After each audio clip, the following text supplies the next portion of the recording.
was in the oven.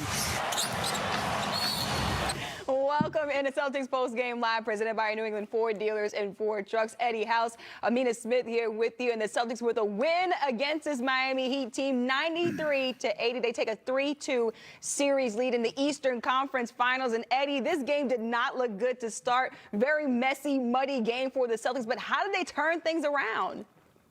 They took care of the basketball, number one, and the guys started to put the ball in the hole. Jaylen Brown, Jason Tatum, they started to put the ball in the hole. Guys follow suit. But I think the guy that really is the unsung hero of this game to me is two guys, okay? It's two guys, Al Horford and Derek White. Those guys out there did a lot of things that don't show up on the stat sheet.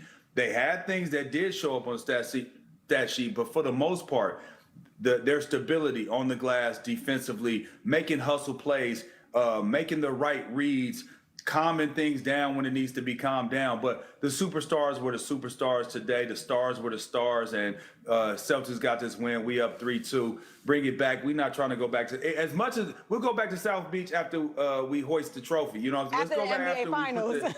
Yeah, you feel me?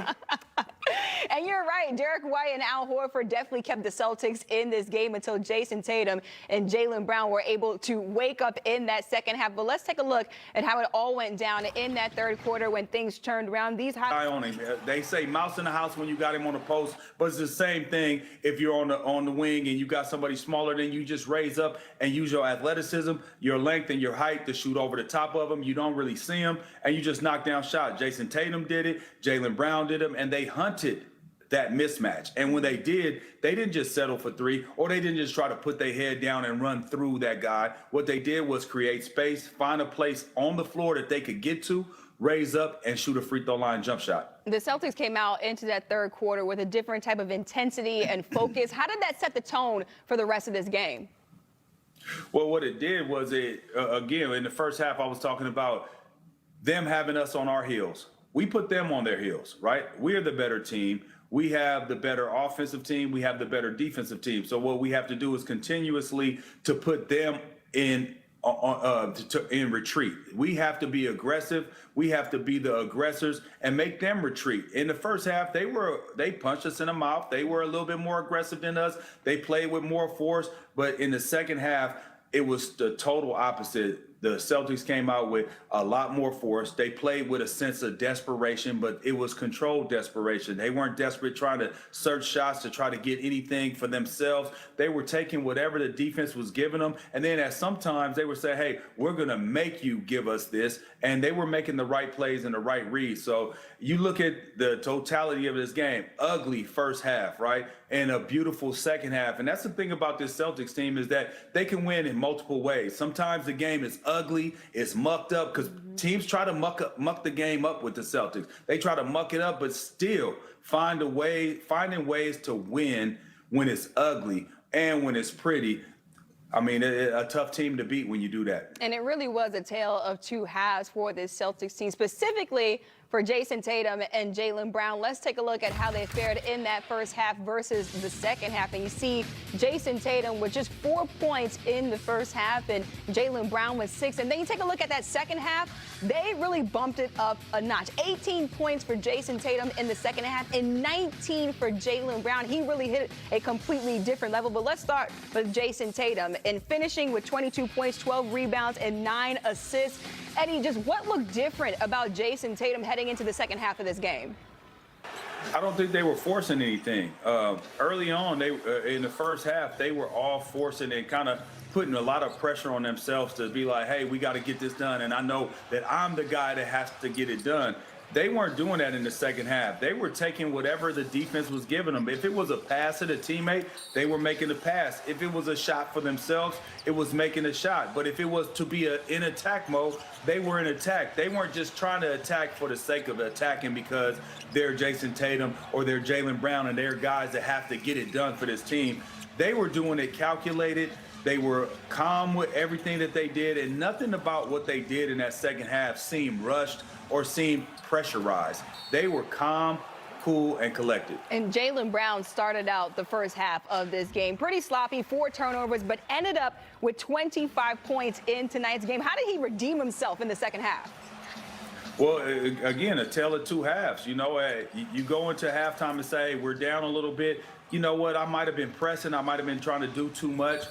That's not what he did in the second half. Him and Jason Tatum both, it almost seemed like they talked to each other, or the coaching staff talked to him and said, hey, you guys need to do this, because they both did similar things in the second half. They defended. They took the shots that was given to them.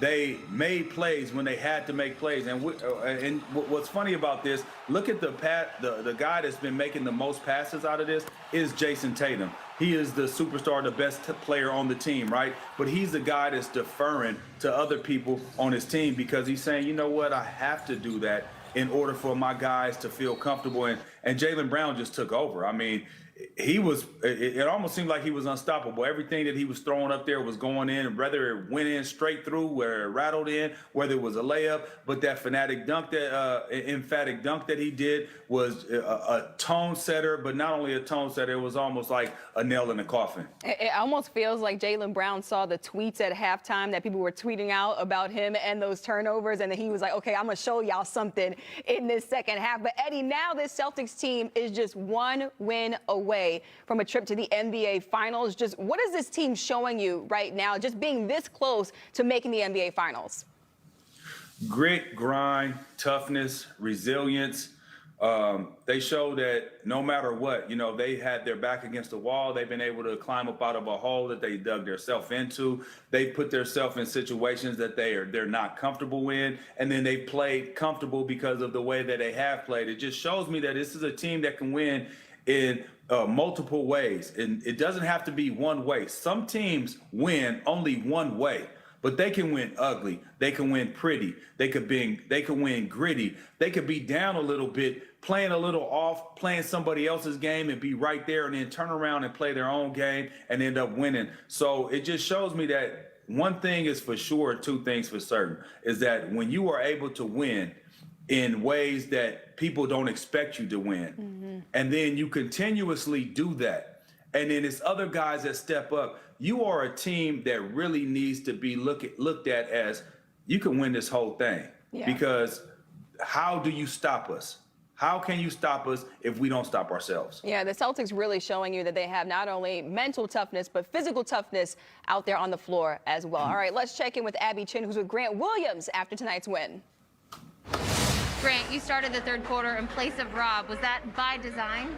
No, he was in the bathroom, I think. So I just said, I'm good to go. Throw me in there. And we started off the quarter right, so we made what will fit. And then Rob came back in, and I think 7-minute mark, 6-minute mark. So just there to have his back. Yeah, you guys scored on 4 straight possessions to open the third, ended up doubling up the heat. What made the difference there? Honestly, we were defending most of the night. The biggest thing was our offensive execution. We stopped turning the ball over. We got attempts, and then we just got open looks. We did a great job of penetrating the lane and then kicking out to shooters and offensive rebounding too. So for us, it was just about making sure our offensive execution was there. What is it like being on the floor when you can see things start clicking for both Jason and Jaylen? Yeah, it's amazing to watch. They do a great job of leading us, especially when we need them most. We're asking them to do a lot. They do a great job of defending, but they also do a great job of scoring it for us. So it's tremendous respect and credit deserved, you know? Grant, you guys talked about responding the correct way when you win. You did that. How do you do that one more time? First off, we got started off better. We responded in the second half. We played a decent third quarter, solid fourth, but we got started off from all 4.